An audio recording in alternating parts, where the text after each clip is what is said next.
Well, here's another for my mother. Another shameless plug. A shameless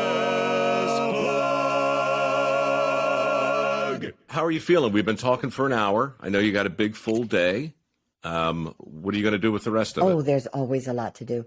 You know, I've been so busy doing my stuff, I've neglected Dad. So I think maybe we'll go down and shoot a couple of games of pool. He loves that. And let me tell you what he brought up here this week. I brought it over here. This is a vase.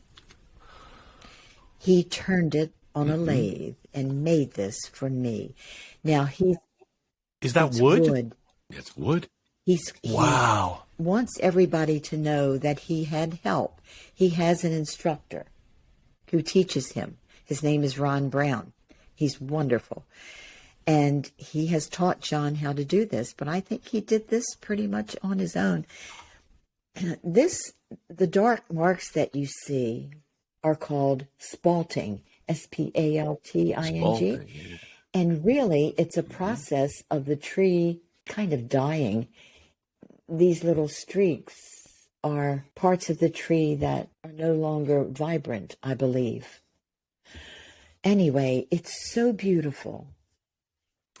Isn't it interesting that a thing that's so beautiful can have spalting running through it? I mean, that seems kind of beautiful in a way. It is, and I love it so much. I'd like to put it next to my pillow.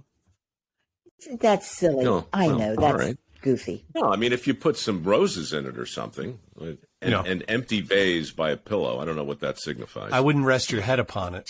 No. It just means a lot to me. Is it a vase or a vase? I think I'll call this a vase because it's pretty fancy. If it's over $20, it's a vase. Oh, this is priceless, so this is definitely a vase. I said that once on QVC and got really angry letters from vase makers who had deals with the network. You know, they were selling vases for $9.99 and they wanted me to call it a vase. I'm like, well, it's under $20 at some point, right?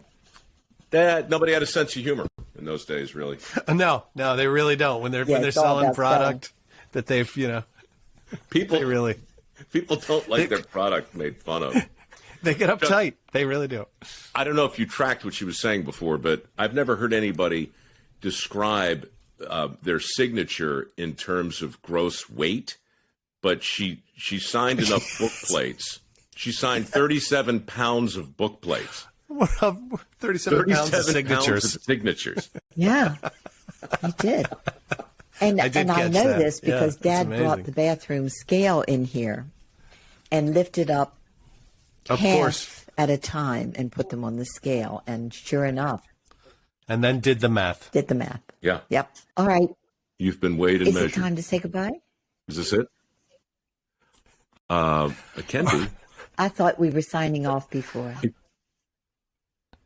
Oh, well, these things have a way of kind of winding down on their own. It is probably time to go. It's been an hour and 6 minutes. Do you feel like I've flogged your book? Oh, I think people. Efficiently? I think people have a sense of what this book is all about. Did you just pull that book out from underneath and it's very the computer? Cold. It's very cold because you got the ice. It has that ice pack to keep my computer. God, if people only knew the crap we do to get this thing done. We had our typical share of technical snafus, and the fans were so loud that Mom had to go and get some ice packs and put them under hers. And then my fan kicked on. Here, look what I did. I took some of Freddie's food out of the freezer. It's soft. Oh. So I had frozen food, num stacked up under here. But it worked. My fan didn't come on. But my dog is starving. Well, I used... Keep it under the computer long enough, it'll heat it up for him. I used the packs that Dad used, that we used on Dad when he had his his new pacemaker installed, and he had a lot of swelling up here. So we had to put this on his chest. I thought you were going to say this is the ice we used after the Hydra seal. Oh, no. I returned. That story's in my book, by the way, and it will be one of the more popular ones, I'm sure. That story is seared into my retina. In fact, the title of the podcast that was up right before this one was called On Septums and Scrotums. Yeah. I saw that word. Yeah. So even though you went out of your way to make sure people know it's not erotica or pornography, it is true that Vacuuming in the Nude features you on the cover with nothing but a barrel and your husband in one of the chapters with a giant engorged scrotum.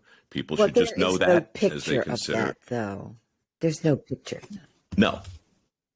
Not even an illustration. Thank God. As Bill Dumas said in the lyrics of the song, I'll never be able to eat eggplant again.